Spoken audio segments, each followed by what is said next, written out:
del género Streptococcus, sus características generales, recordar, hacer énfasis en algunos detalles aprovechando este tiempo adicional, y es que no son los únicos patógenos piógenos, producción de pus, no son los únicos, pero sí son de los más importantes, y entre ellos Streptococcus piógenes el que más.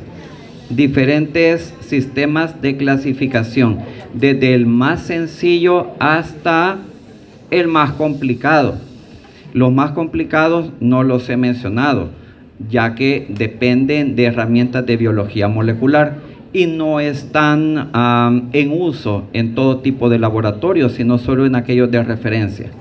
En todo caso, hay sencillas pruebas bioquímicas que nos ayudan a clasificarlos de una manera un poco más exacta. Revisen por favor estas tablas en las que me interesa más el nombre y las enfermedades que producen los diferentes agentes que podemos encontrar en el género, corrigiendo algunos errores de dedo que aparecen en el libro. Hablábamos de los factores de virulencia y trataba de en esta imagen hacer una reseña de todas ellas.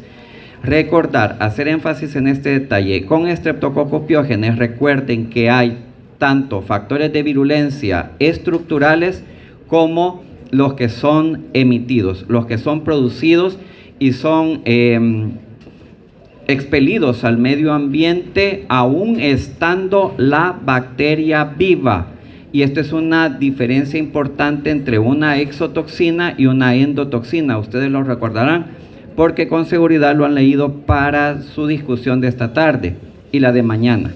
Los cuadros clínicos debidos a Streptococcus piógenes varían de gravedad dependiendo de la profundidad que logran en los tejidos. Así he tratado de ubicarlos desde los más comunes y menos comprometedores de la vida hasta aquellos que pueden llevar a la muerte al paciente. Hay enfermedades supurativas y no supurativas. Las supurativas tienen a la bacteria presente ahí. Las no supurativas son consecuencia de la presencia de la bacteria, pero los signos y síntomas clínicos se manifiestan en un sitio lejano al punto donde se encuentra la bacteria. Hecho este recordatorio, yo les sugería el estudio de esta imagen porque me parecía que era muy útil. Después de revisarla, no solo lo confirmo, sino que ahora les pido que la consigan o la fotocopien, la copien aquí, no sé, lo que quieran hacer, pero hagamos un breve resumen de esto. Y esto servirá para su discusión esta tarde. Lo primero que una bacteria tiene que hacer es adherirse para poder colonizar y luego invadir. En el caso de Streptococcus piógenes, al contar con proteína M y cápsula, evade algunos componentes humorales, se pega a las células. Una vez que se ha pegado, empieza a producir, entre otras cosas, streptolicinas y las exotoxinas pirógenas estreptocócicas. La exotoxina pirógena estreptocócica B es la que empieza a romper las uniones fuertes e intercelulares y de esta manera se va abriendo paso en el tejido. Una vez que se ha roto la continuidad del tejido, sigue produciendo tanto streptolicinas, pero ahora y exotoxinas, pero ahora se agregan las desoxirribonucleasas. Al ser capaz de romper células y de licuar el moco, las desoxirribonucleasas son un importante factor de virulencia que asegura la entrada hacia tejidos más profundos. Seguimos acá en la letra C. Este artículo es del año 2023, como les decía, es de los más recientes. No tengo el 2024 porque es muy caro, pero lo último que se ha identificado y que no está en el libro son algunos otros factores, como por ejemplo la proteinasa de cubierta celular de Streptococcus pyogenes, junto a otros factores ya conocidos. La exotoxina pirógena estreptocócica B destruye a la catelicidina LL37, que es un potente antimicrobiano celular. Al destruirse este elemento celular, la bacteria se asegura que no haya nada dentro del citoplasma que pueda hacerle daño. Así, de esa misma manera, se destruyen interleuquina 8 y C5A, impidiendo la respuesta inflamatoria y la llegada o activación del complemento. Las streptolicinas, y principalmente streptolicina S, es captada por las terminaciones neuronales y esto produce dolor a la vez que también induce la fiebre. En el caso de las DNasas, una vez que se ha iniciado el foco inflamatorio, hay la llegada normal, se necesita que lleguen las bacterias para hacer lo que les toca, entre ellos neutrófilos, macrófagos, etc. Pero la presencia de las DNasas tiene un efecto directo sobre estas células, ya que las destruye. En el foco inflamatorio se impediría entonces la fagocitosis de los estreptococos y también se licuaría el moco, lo que permite la diseminación de la bacteria. Hay una serie de otras proteínas que se han identificado, que las van a encontrar. Esto es solo información adicional, no quiero extenderme ni complicar tanto el tema, pero sí me gusta el hecho de que la investigación sobre este tema continúa y se van descubriendo cosas, para dejarles la idea de que el material que tienen en sus textos y lo que podemos venirles a comunicar los docentes acá, es algo dinámico. Y la investigación continúa y se van identificando no solo factores participantes, sino procedimientos que nos aclaran cómo es el proceso de salud de enfermedad. Bien, estas sustancias que han sido identificadas impiden la opsonización y el reconocimiento por los receptores de los macrófagos. Por lo tanto, hay más elementos que antes se desconocían que impiden la fagocitosis.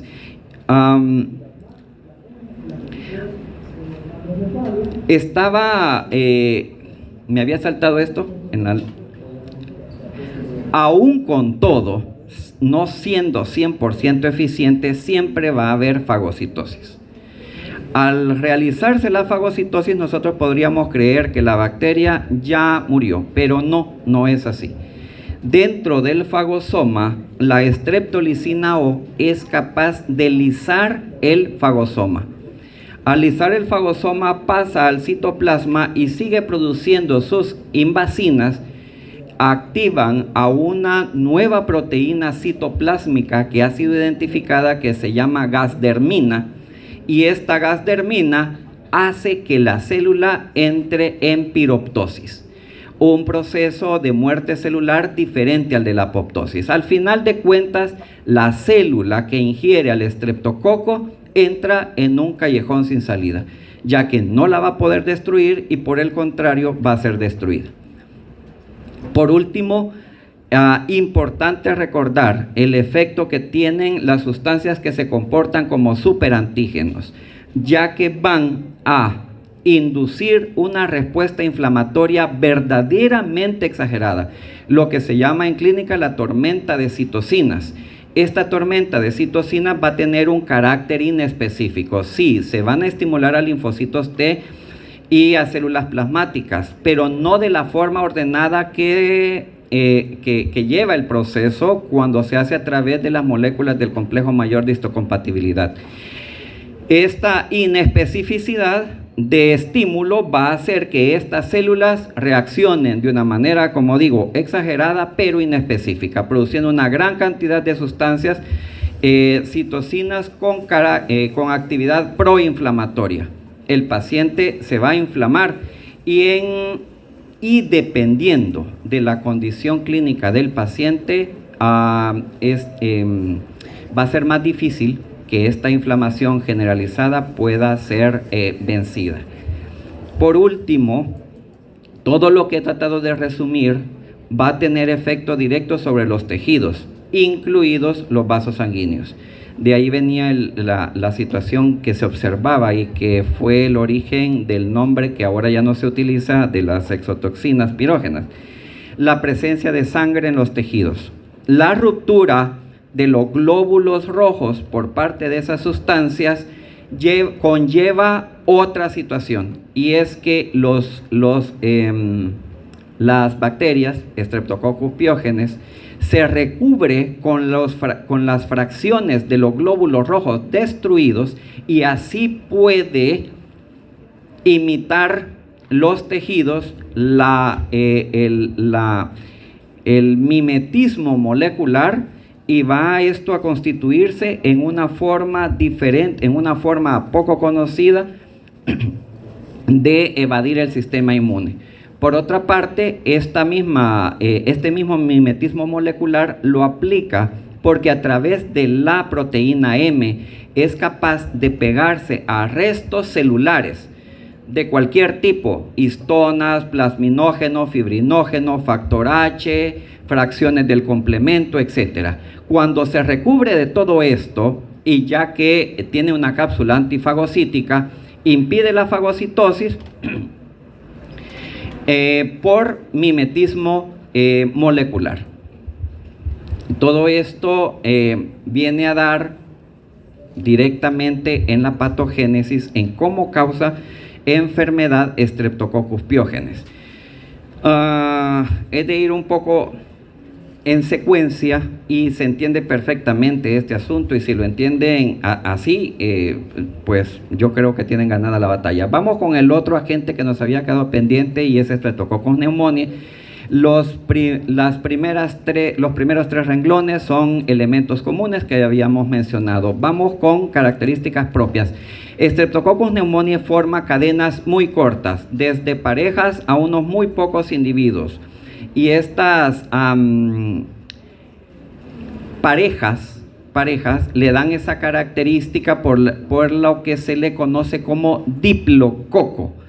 Los tabiques que se forman en Streptococcus pyogenes y que le permiten formar cadenas son más anchos en el caso de Streptococcus pneumoniae, de tal manera que la formación de parejas es más estable. Y por otra parte, tenemos los extremos polares similares a una lanza, y por eso es que se le describe además como diplococos lanceolados. De ahí viene esa característica. Es un patógeno importante a nivel del tracto respiratorio, por lo que se le conoce también como neumococo. Cuando escuchen la palabra neumococo, se están refiriendo a este agente.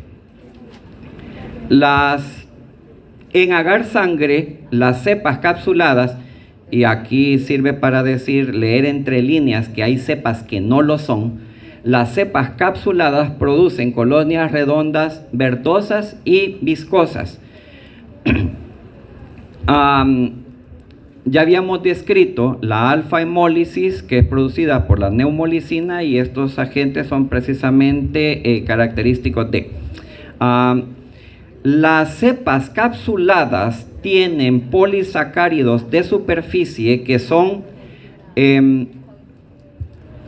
serotipo específicos, lo que quiere decir que hay variantes de Streptococcus pyogenes que se caracterizan por tener polisacáridos particulares en su superficie.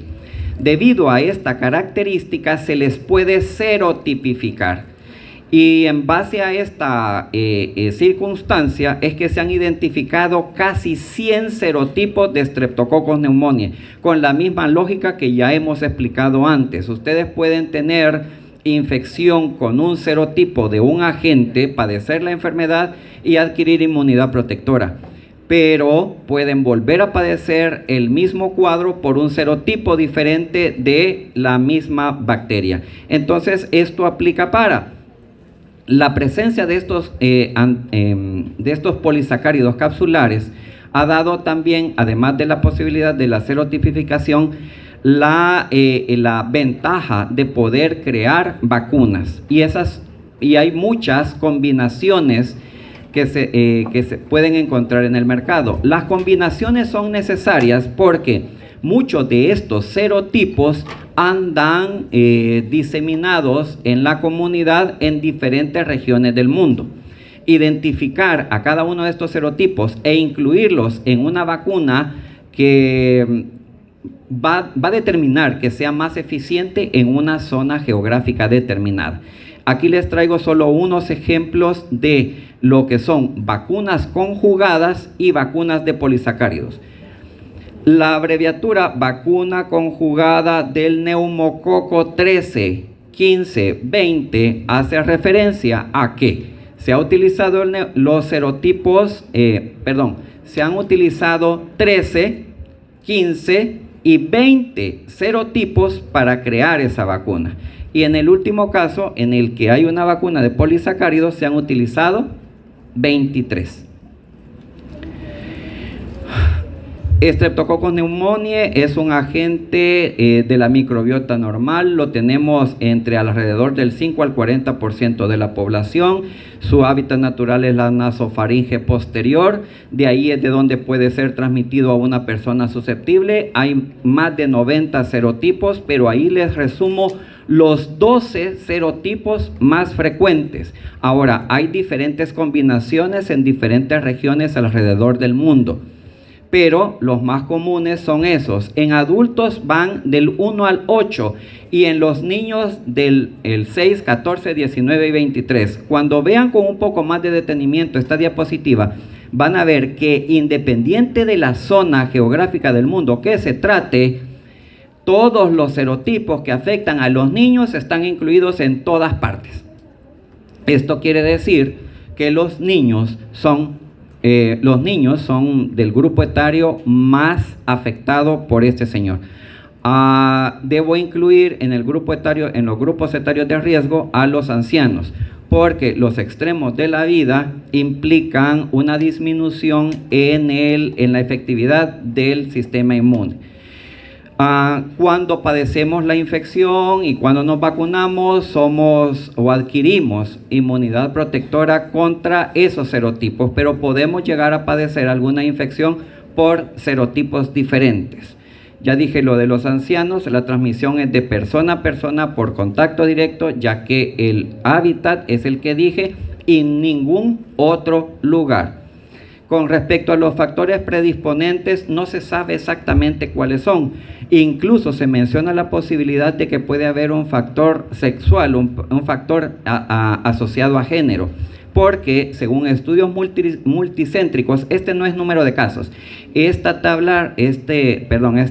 imagen refleja los años de discapacidad que produce las infecciones por los 4 agentes del tracto respiratorio más importantes: el virus de la influenza, el Haemophilus influenza, el virus de la influenza, el neumococo y el virus sincitial respiratorio.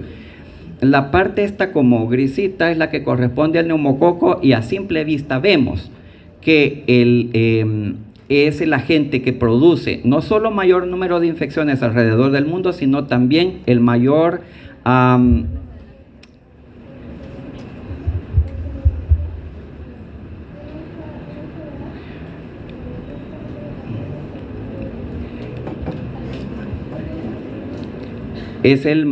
no solo es el principal agente productor de casos, sino también el que produce mayor número de años de discapacidad, y afecta más en países menos desarrollados, pero la proporción de afectación se mantiene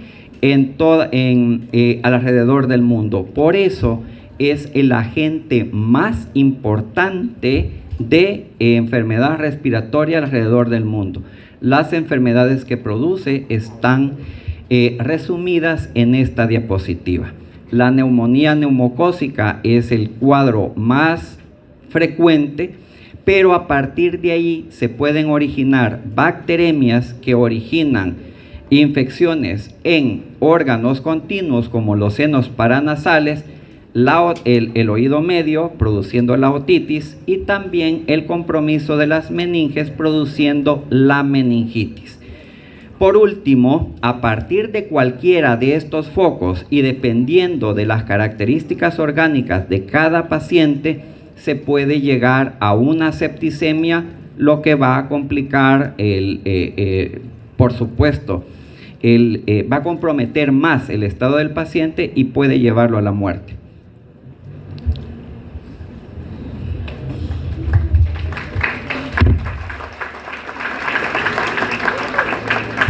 Alguna cosa que haya podido quedar pendiente, yo me comprometo a pasárselas. Y nos quedamos hasta acá para no comprometer el tiempo de la próxima docente.